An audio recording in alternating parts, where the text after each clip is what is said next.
I'm Jackson Pearce, and this video is about previous jobs I've had. I'm currently a full-time writer, and even though it's a very stressful job sometimes, there is nothing else in the entire world I would rather be. However, I did have sort of an assortment of other weird jobs before I became an author, so I thought in this video I would share 3 of them with you. Number 1, I was a bagger at Winn-Dixie. It was my first job. I got this job when I was 13, and it was a miserable experience. First off, Winn-Dixie in my town, not exactly a classy establishment. Secondly, I got fired from this job because they thought I was stealing. Seriously, they accused me of stealing one of those little miniature bottles of chocolate milk. I mean, who would steal that? The Nesquik rabbit? Of course I didn't steal it, but I still got fired, so. The manager who fired me was kind of crazy though, and as it turns out, he was stealing large amounts of money and merchandise from the store. Plus, for bonus creeper points, he was also a sex offender on the run from the FBI. Seriously. The name he gave us, John Smith, was just a fake name, and they interviewed a few of the people who worked there years later. I don't really know if they ever caught him, but either way, I think getting fired, probably a lucky break. Thank you, chocolate milk, for vanishing off a shelf, and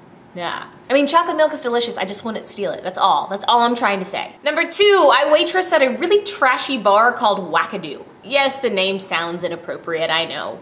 The place was kind of inappropriate too, actually. It was all female employees, which I thought was just a coincidence until I worked there a few months and realized it was more of an unofficial company policy to only hire women. We served wings and lots of beer, and I made pretty good money there until one day, overnight, the place shut down. I mean, I came in to check my hours and there was a chain around the door and a sign that said, "We're remodeling." Wackadoo never reopened. Eventually somebody broke in, installed all the furniture and televisions, and a few years later the building was rechristened as a family-friendly burger joint. Number 3, I was an obituaries writer at a newspaper in Athens, Georgia. I actually really enjoyed this job, apart from 2 truly horrible bosses. When I did weekend obituaries, I was usually the only one in the building, and so I'd typically bring a book with me. I remember reading most of Harry Potter and the Half-Blood Prince sitting at my desk with the lights turned down low, waiting for obituaries to come across on the fax machine. People think writing obituaries would be sad, but it really isn't. For one, obituaries are written for the living, not for the dead, and secondly, obits are basically just little essays about how awesome a person was. It was nice reading about all these really cool people, even if they weren't around anymore. So have you had any weird jobs, any really awesome jobs, any jobs similar to mine? Let me know about them in the comments. In the meantime, I have got to get back to work because I am working on a new book and it is kind of like eating my brain right now. So